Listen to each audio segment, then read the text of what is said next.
A little girl ran through the dark streets alone, tears streaming down her face, searching for someone powerful enough to save her mother from the men who had invaded their home. She found him, a Yakuza boss, who hadn't smiled since burying his wife and child 3 years ago. Aiko never wanted his help. She never wanted to owe anyone anything. But when the same criminals who destroyed her life come back for her daughter, she has no choice but to trust a man whose name makes grown men tremble. He swore he would never love again. She swore she would never need anyone. But fate doesn't care about promises. The debt collectors are closing in. A kidnapping is being planned. And the only thing standing between a mother and her worst nightmare is a broken man learning to feel again. Subscribe right now and drop where you're watching from in the comments, because what happens next will leave you absolutely speechless. The city never truly slept, but at 3 in the morning it breathed differently, quieter, heavier. Aiko Tanaka walked through the dim streets with her daughter's small hand wrapped tight in hers. Her legs ached from 8 hours of pushing a cleaning cart through endless hotel hallways. Her back hurt, her eyes burned, but Mika was beside her. That was enough. "Almost home, sweetheart," Aiko whispered. Mika didn't answer. She rarely did. At 7 years old, she had learned that silence was safer than words. That broke Aiko's heart in ways she couldn't name. The streetlights flickered overhead. Aiko's steps slowed. Something felt wrong. She couldn't explain it. Just a tightness in her chest, a prickle at the back of her neck. She glanced behind her. Nothing. Just empty sidewalks and closed shops. "You're tired," she told herself. "That's all." Mika tugged at her hand. Aiko looked down and followed her daughter's gaze to a stray cat sitting by a dumpster. Its eyes glowed in the dark. "We can't take it home, baby. We talked about this." Mika nodded, still silent. They kept walking. Aiko's mind drifted to the bills stacked on her kitchen counter. The rent due in 5 days. The hours her manager had cut from her schedule without warning. "We need you less right now," he had said that afternoon. His voice had been flat, empty, like she was nothing more than a number on a spreadsheet. She had smiled and nodded. What else could she do? Jobs weren't easy to find. Not for someone like her, not for a woman raising a child alone. They turned the corner to their apartment building. Aiko stopped. 2 men stood near the entrance. They weren't doing anything, just standing, smoking, watching. Her heart kicked hard against her ribs. "Keep walking. Don't look scared." She squeezed Mika's hand tighter and moved forward. The men didn't speak, didn't move, but their eyes followed her all the way inside. The elevator was broken again. They climbed 4 flights of stairs in silence. Mika's breathing grew heavy by the 3rd floor. Aiko lifted her onto her hip for the last stretch, ignoring the screaming protest from her muscles. Their apartment door was already open. Aiko froze. Her blood turned cold. A man sat at her kitchen table. He was older, sharp-faced, wearing a suit that cost more than her monthly rent. 2 others stood behind him, arms crossed. "There you are," the man said. His voice was smooth, too smooth. "You're a hard woman to find, Aiko." She stepped back, pulling Mika behind her. "I don't know you." "But you knew Takeshi." The name landed like a punch. "He owed me money, a lot of money. He's gone now, so the debt falls to you." "Takeshi left 3 years ago. I haven't seen him since. I don't owe you anything." The man smiled. It didn't reach his eyes. "That's not how this works." Fear clawed up her throat. She could feel Mika trembling against her leg. "Please, not in front of my daughter." The man leaned back in his chair. 40,000. "You have 2 weeks." "I don't have that kind of money." "Then find it." He stood. His men moved toward the door. As he passed her, he paused, close enough that she could smell his cologne. 2 weeks, Aiko. Don't make me come back." They left. The door clicked shut behind them. Aiko's legs gave out. She sank to the floor, shaking. Tears burned her eyes, but she refused to let them fall. Not now, not in front of Mika. She reached for her daughter's hand. It wasn't there. "Mika." The apartment was silent. "Mika." She ran to the bedroom, empty. The bathroom, empty. Back to the living room. The front door stood open just a crack. Aiko's world tilted. Her daughter was gone. Mika ran. She didn't know where she was going. She just knew she had to find help. Someone who could make the bad men go away. Someone strong. Her small legs carried her down unfamiliar streets. Her lungs burned. Tears streamed down her cheeks, but she didn't stop. The city blurred around her. Bright lights, loud sounds. Strangers who didn't see her, didn't care. She turned a corner and found herself facing a tall iron gate. It was open just enough for a small child to slip through. Beyond it, a long driveway led to a big house, bigger than anything Mika had ever seen. Lights glowed in the windows. Men in dark suits stood near the entrance. She didn't think, she just ran. "Help!" Her voice cracked. "Please, my mama needs help." The guards moved fast. They surrounded her in seconds, but they didn't grab her. They just stared, confused. "Where did you come from, kid?" "Bad men," Mika sobbed. "Bad men came to our house. They scared my mama. Please, please help her." One guard knelt down. His face was stern but not unkind. "What's your name?" "Mika." He looked at the others. Something passed between them. Then he pulled out his phone. "Get Kurogane-sama now." Ryuichi Kurogane was not a man who surprised easily. He had built his empire on control, on discipline, on never showing weakness. But when Kenji walked into his study and said, "There's a child at the gate asking for help," he felt something shift inside him, something he had buried years ago. A child. 7, maybe 8. She says her mother is in danger. Ryuichi set down his pen. His study was quiet. Dark wood, clean lines, no photos on the walls, no warmth. He hadn't allowed warmth in this house for a long time. "Bring her in." When Mika was led into the room, she looked impossibly small. Her face was red from crying. Her hands shook at her sides. But she stood straight, brave in her own way. Ryuichi walked toward her slowly. He knelt, bringing himself to her level. His voice, when he spoke, was softer than anyone in his household had heard in years. "Tell me what happened." And she did. In broken sentences and hiccuping breaths, she told him about the men, the threats, her mother's fear, her desperate run through the streets. Ryuichi listened. He didn't interrupt. He didn't look away. When she finished, he nodded once. "Kenji, find the mother, bring her here safely." "And the men?" Ryuichi's jaw tightened. "Handle it. Quietly." Aiko was still searching the streets when a black car pulled up beside her. She stumbled back, ready to run. A man stepped out, tall, calm, hands visible and empty. "Mrs. Tanaka, your daughter is safe. Please come with me." "Who are you? Where's my daughter?" "She found her way to Kurogane-sama's estate. He sent me to bring you to her." The name meant nothing to Aiko, but the word daughter meant everything. She got in the car. The estate was like something from a movie. Beautiful gardens, stone pathways, guards at every corner. But Aiko didn't care about any of it. She only cared about the small figure running toward her the moment she stepped out. "Mama!" Aiko dropped to her knees and caught Mika in her arms. She held her so tight it hurt. "Don't ever do that again," she whispered. "Don't ever leave me." I wanted to find someone to help. Aiko pulled back and looked at her daughter's tear-stained face. "Baby, you can't just—" "She found me." The voice came from behind, deep, steady. Aiko turned. A man stood on the stone steps. He was tall, with sharp features, and eyes that seemed to see everything. He wore a dark suit, no smile, no warmth, but no threat either. "I'm Ryuichi Kurogane," he said. "You're safe here." Aiko rose slowly. Her arms stayed wrapped around Mika. "I don't need your help. The men who came to your apartment tonight, do you know who sent them?" She shook her head. "Toru Hayashi. He's not a patient man, and he doesn't give up." Fear flickered in her chest. She pushed it down. "That's not my problem. I didn't borrow his money. It doesn't matter. In his mind you owe him. Then I'll go to the police." Ryuichi's expression didn't change. "They won't help you." Silence stretched between them. Mika stepped away from Aiko. Slowly she walked toward Ryuichi. She stopped at his feet and looked up at him. "You'll help us, right?" Something crossed his face. Something soft and painful. He knelt again. "Yes, I will." And for the first time all night, Aiko felt something other than fear. She felt hope. Aiko stood rigid in the grand entryway. Everything around her screamed wealth, polished floors, soft lighting, fresh flowers in crystal vases. It was beautiful. It was terrifying. She didn't belong here. "Thank you for finding my daughter," she said, her voice steady despite the trembling in her hands. "We'll leave now." Ryuichi studied her.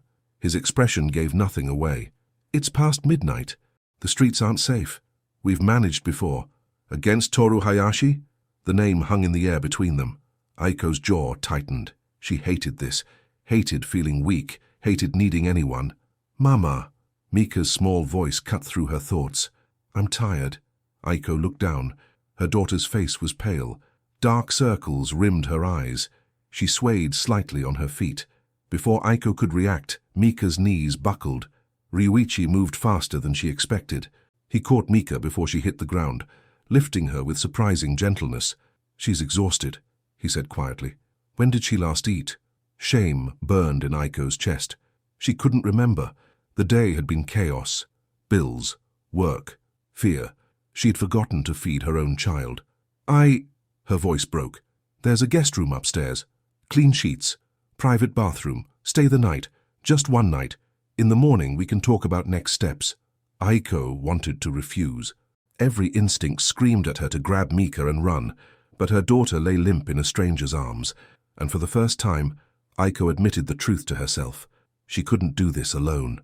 One night, she whispered. Ryuichi nodded. He carried Mika up the stairs as if she weighed nothing. Aiko followed, her heart heavy with gratitude and guilt. The guest room was larger than Aiko's entire apartment. A wide bed sat against one wall, covered in soft white blankets. Curtains framed tall windows that looked out over the garden. A small table held a pitcher of water and fresh fruit. Ryuichi laid Mika on the bed with care. He stepped back, giving Aiko space. Mrs. Sato will bring food shortly. Whatever you need, just ask. Why are you doing this? The question slipped out before Aiko could stop it. She needed to understand. Men like him didn't help strangers for nothing. There was always a price. Ryuichi paused at the door. He didn't turn around. Your daughter asked me to. Then he was gone.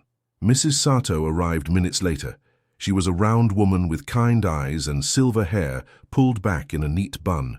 She carried a tray loaded with rice, grilled fish, vegetables and soup. You poor things, she murmured, setting the tray on the table. Eat, rest. No one will bother you here. Aiko wanted to ask questions about Ryuichi, about this place, about why everyone was being so kind. But Mrs. Sato's warmth disarmed her. Thank you, she managed. Thank me by eating every bite. When Mrs. Sato left, Aiko woke Mika gently. They ate in silence. The food was simple but perfect, warm, filling, safe. Afterward, Mika curled against her mother's side. Within minutes, she was asleep. Aiko lay awake longer. She stared at the ceiling and listened to the quiet. No traffic noise, no shouting neighbors, no footsteps in the hallway that made her heart race. For the first time in weeks, she didn't feel afraid. She slept. Morning light filled the room. Aiko woke slowly, confused by the softness beneath her. Then memory rushed back. The men, the estate, Ryuichi. Mika still slept beside her, breathing deep and even. Color had returned to her cheeks. A soft knock came at the door. Breakfast is ready whenever you are, Mrs. Sato called. Take your time. Aiko sat up. Her clothes were wrinkled, her hair was a mess, but she felt more rested than she had in months. She woke Mika, helped her wash her face and led her downstairs. The dining room was bright and warm. A long table held plates of eggs, toast, fresh fruit, and tea. Ryuichi sat at one end, reading a newspaper. He looked up when they entered. Good morning. Good morning. Aiko's voice was cautious. He gestured to the chairs across from him. Please, sit. They ate in silence at first. Mika picked at her food, still shy. Aiko watched Ryuichi from the corner of her eye. He didn't stare, didn't push, just ate quietly and read his paper. I spoke with my men this morning, he said finally. Hayashi has been warned. He won't bother you again. Aiko's chopsticks froze mid-air. What do you mean, warned? I mean he understands that pursuing you would be a mistake. How? Ryuichi set down his paper. His eyes met hers. There are things you don't need to know. What matters is that you're safe. She should have felt relieved. Instead, she felt uneasy. Who was this man? What kind of power did he hold? I don't like owing people, she said. You don't owe me anything. Everyone says that. No one means it. A ghost of something crossed his face. Pain, maybe, or memory. He looked away. I had a son once. He would have been about Mika's age now. The words fell like stones into still water. Aiko's breath caught. What happened? An accident. 3 years ago. He and his mother both. His voice stayed steady, but his hands gripped his teacup too tight. I couldn't save them. Silence filled the room. Heavy. Sacred. Aiko understood loss.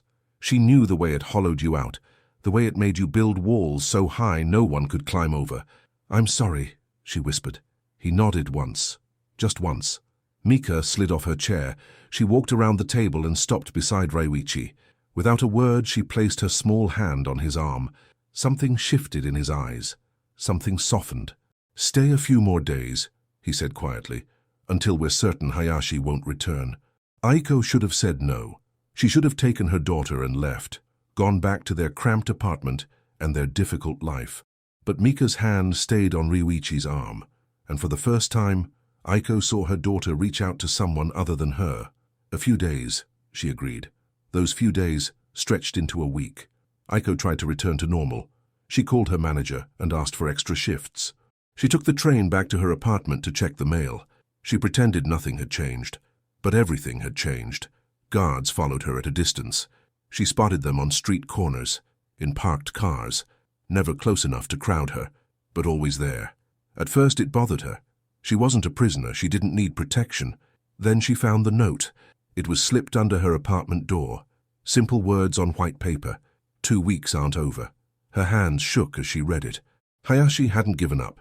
Ryuichi's warning hadn't been enough. She packed a bag with trembling fingers. Clothes for Mika. A few photos. The stuffed rabbit her daughter couldn't sleep without. She returned to the estate that same night. Ryuichi met her at the door. He didn't say, "I told you so." He didn't gloat. He simply stepped aside and let her in. "The same room is ready," he said. "This doesn't mean anything." Aiko's chin lifted. "I'm not staying forever, just until this is over." "I understand. And I'm not some helpless woman who needs saving." "I never thought you were." She wanted to argue, wanted to push back against his calm acceptance. But she was tired. So tired. "Thank you," she said instead. He nodded and walked away. Days passed. The estate became familiar. Aiko learned its rhythms. The way the guards changed shifts at dawn and dusk.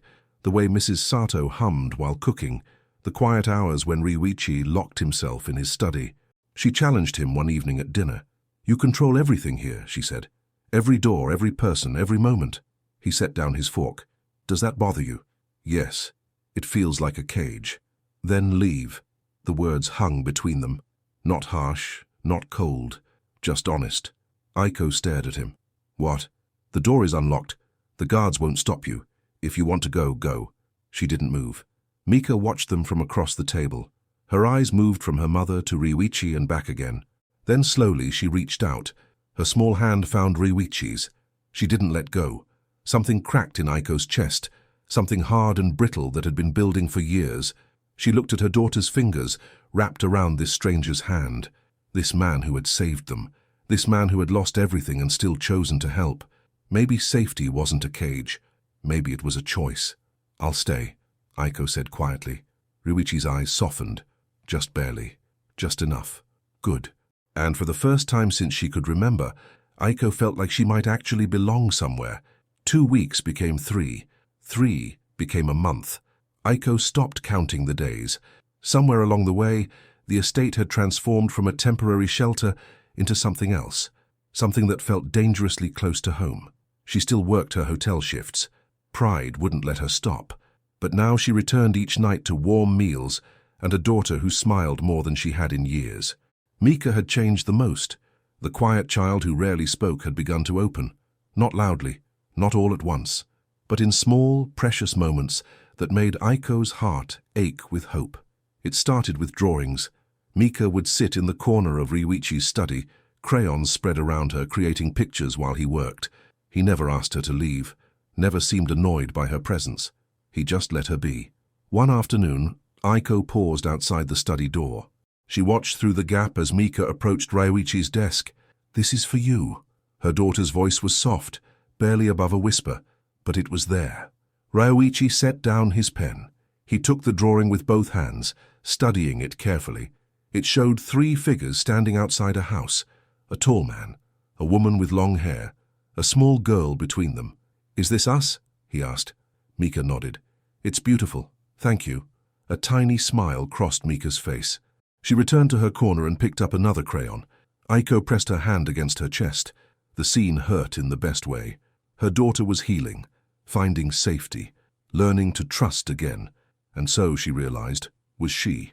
The nights grew colder as autumn settled over the city. Aiko found herself staying up later, sitting in the kitchen with Mrs. Sato or walking the garden paths in the moonlight. One evening, she found Ryuichi standing alone by the koi pond. He held a small wooden toy in his hands, a carved horse worn smooth from years of touch. She almost turned away. This felt private, sacred, but he spoke before she could leave. "Yuto made this with me, my son." His voice was rough. "We spent 3 weekends carving it together. He was so proud." Aiko stepped closer. The moonlight painted silver lines across his face. For the first time, she saw the grief he carried, not hidden, just held carefully, like something precious and painful. "How old was he?" she asked softly. 4. Just 4 years old." Her throat tightened. "What happened?" He was quiet for a long moment. The koi moved silently beneath the water's surface. "A car accident. Late at night. A drunk driver ran a red light." He paused. "I wasn't there. I was working. I'm always working." "It wasn't your fault. That's what everyone says." His jaw tightened. "But I should have been with them. I should have driven them myself. I should have—" His voice broke. Saiko didn't think. She just moved. Her hand found his arm the same way Mika's had that first morning. "You can't carry that forever," she whispered. "The guilt will crush you. Some weights deserve to be carried." "No, some weights need to be shared." He looked at her then, really looked. His eyes held so much pain, so much loneliness, but beneath it, something else flickered, something warm. "You lost someone too," he said. "I can see it." Aiko nodded slowly. "Mika's father. Not to death. Just, he left. Disappeared one day without a word. I woke up and he was gone. No note, no explanation. Just empty drawers and silence. I'm sorry. Don't be. He was weak, selfish. I'm better without him." She paused. "But Mika, she remembers him. She loved him. And then he vanished. That's why she stopped talking. The world taught her that words didn't matter, that the people you love can just disappear." Ryuichi turned the wooden horse over in his hands. "She talks to me," he said quietly. "Why?"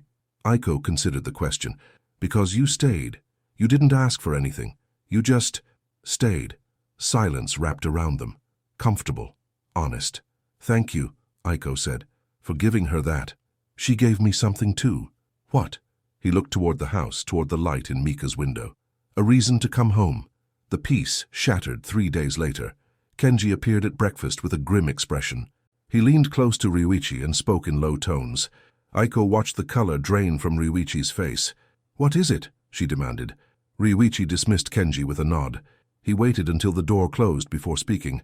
"Hayashi, he's been watching you. Both of you." Ice flooded Aiko's veins. "What do you mean, watching?" "He knows Mika's school schedule. He knows your work shifts. He's been gathering information." "Why?" "You warned him off. My warning made him careful, not scared." Ryuichi's hands curled into fists on the table. "He's planning something. I don't know what yet, but I will stop him." Fear clawed up Aiko's throat. She thought of Mika, her sweet, quiet daughter, who had finally started to smile again. "Maybe we should leave. Go somewhere he can't find us." "He'll find you. Men like Hayashi always do. Running only delays the inevitable." "Then what do we do?" Ryuichi met her eyes. His gaze was steady, certain. "You stay here, where I can protect you. And you trust me to handle this." Trust. Such a small word, such a heavy thing. Aiko had trusted Mika's father.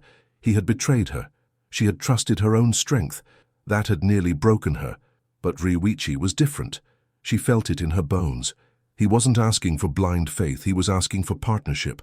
"Okay," she whispered. "I trust you." Something shifted in his expression. Relief, maybe.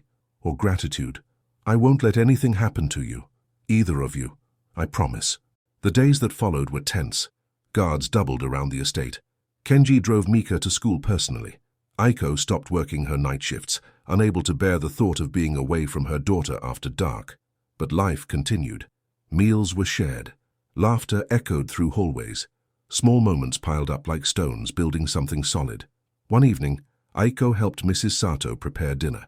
She chopped vegetables while the older woman stirred a pot of soup. "He's different now, Mrs." Sato said suddenly. Aiko looked up. "Who?" "Kurogane-sama. Before you came, this house was silent, cold. He barely ate, barely slept, just worked and stared at the walls. He lost his family. That changes a person. Yes, but you and Mika, you've brought him back.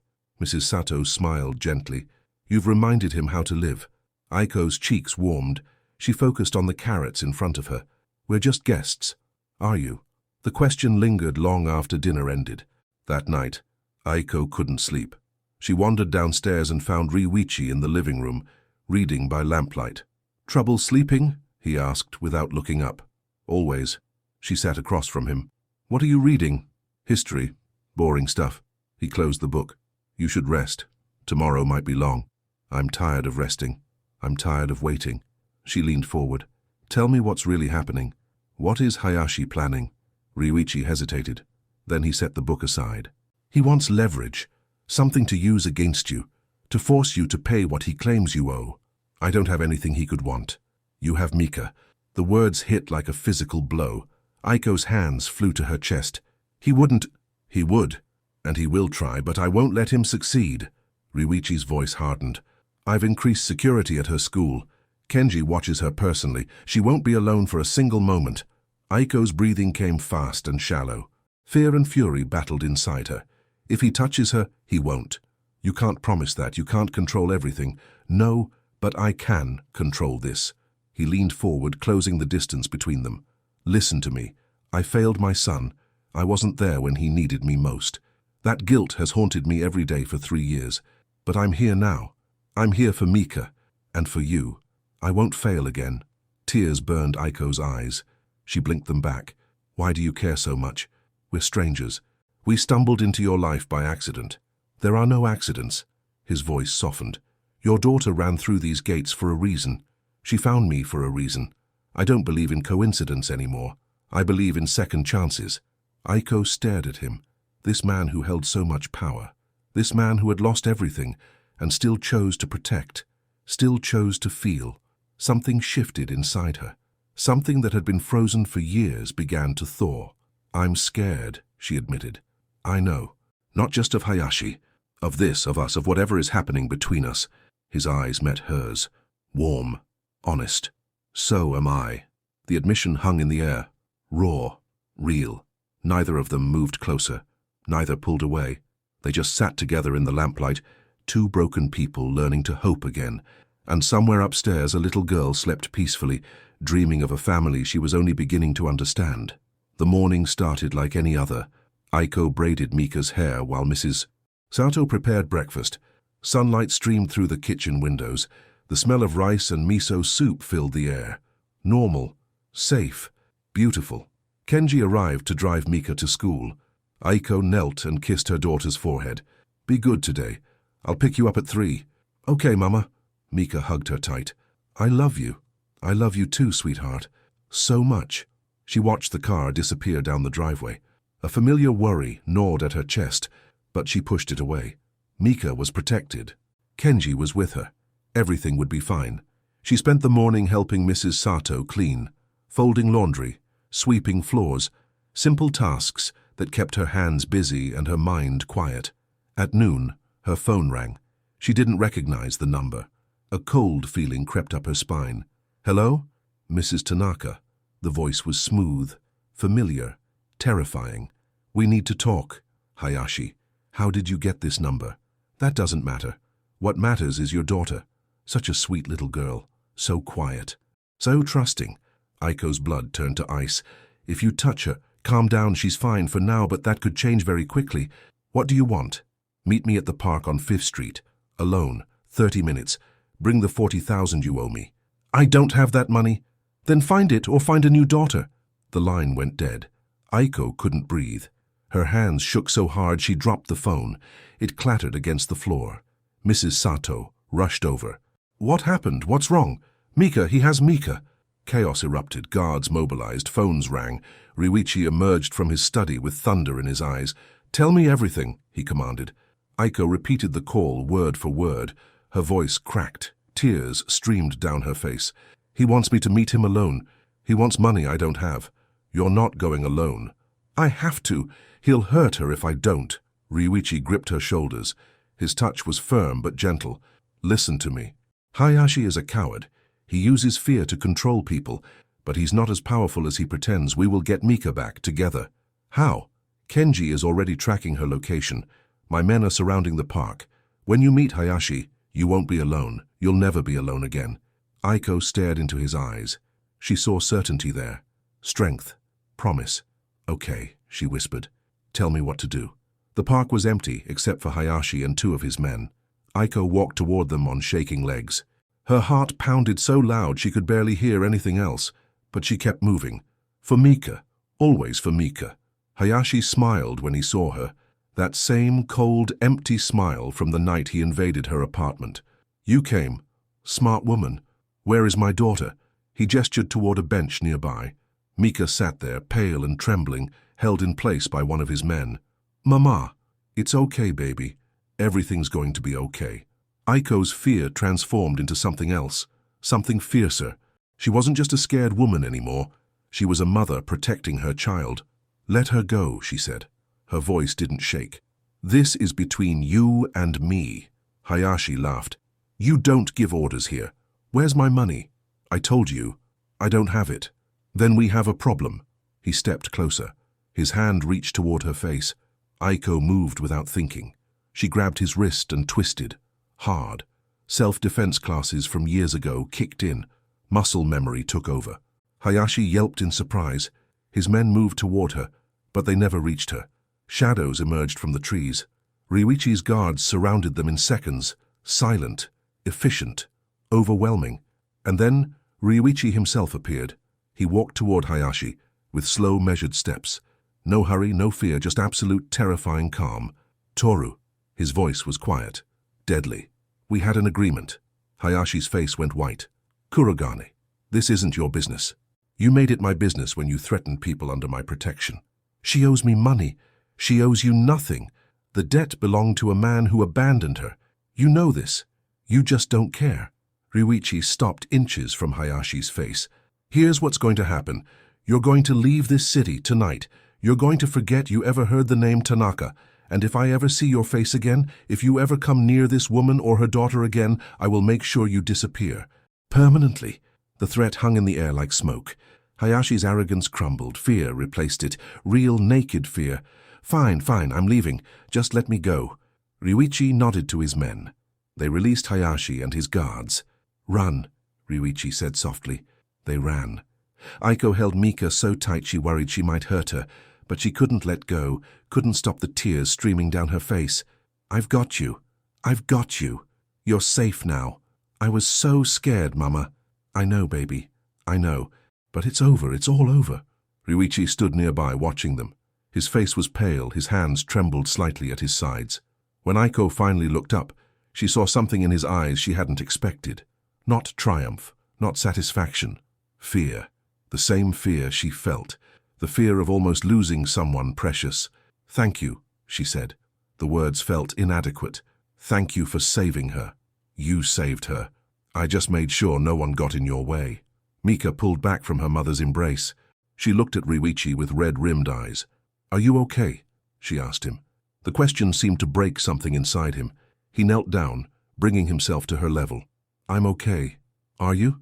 She nodded. Then she stepped forward and wrapped her small arms around his neck. Thank you for protecting us. Ryuichi's eyes closed. His arms came up slowly, carefully, as if he was holding something infinitely fragile. Always, he whispered. I'll always protect you. Aiko watched them. Her daughter in the arms of a man she had feared just weeks ago. A man who had become their shelter, their strength, their hope. Love wasn't always loud. Sometimes it was quiet. Sometimes it was a choice made again and again. A promise kept when keeping it cost everything. She understood that now. That night, after Mika finally slept, Aiko found Ryuichi in his study. He sat in darkness, staring at nothing. The wooden horse rested in his palm. She sat beside him without speaking. Minutes passed. Maybe hours. She didn't care. Finally, he spoke. I almost lost her today. I almost lost both of you. But you didn't. I could have. One wrong move. 1 second too late. His voice cracked. I can't do this again. I can't lose another family. Aiko took his hand. She laced her fingers through his. Then don't push us away. He looked at her, vulnerable, broken, beautiful. I'm not a good man, Aiko. I've done things, terrible things. You deserve better than me, maybe. But I don't want better. I want you. The words surprised her, but they were true, truer than anything she had ever said. Stay, he whispered. Not because you need protection, not because you have nowhere else to go. Stay because you want to. Stay because this is home. Tears spilled down her cheeks. Is that what you want? Honestly? I want you. Both of you. I want to build something real. A family. A life. I want Mika to grow up knowing she's safe. I want to wake up every morning and see your face. He paused. I want to love again, and I want to love you. Aiko leaned forward. She pressed her forehead against his.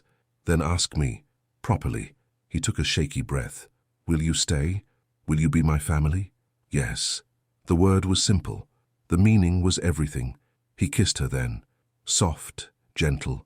A promise sealed with warmth instead of words. 6 months later, the garden bloomed with spring flowers. Cherry blossoms drifted on the breeze like pink snow. Mika ran across the lawn, laughing. Actually laughing. Loud and bright and free. Catch me, she shouted. Ryuichi chased her with exaggerated slowness, letting her stay just out of reach. You're too fast for me. You're not trying. He caught her and swung her into the air. Her giggles echoed across the estate. Aiko watched from the porch, a cup of tea warming her hands. Mrs. Sato stood beside her, smiling. He's happy, the older woman said. Really happy. I never thought I'd see that again. Neither did I. Ryuichi carried Mika back toward the house. He set her down on the porch and kissed Aiko's cheek. Dinner soon? He asked. Whenever you're ready. He took her hand. Mika grabbed the other. They walked inside together. The house had changed.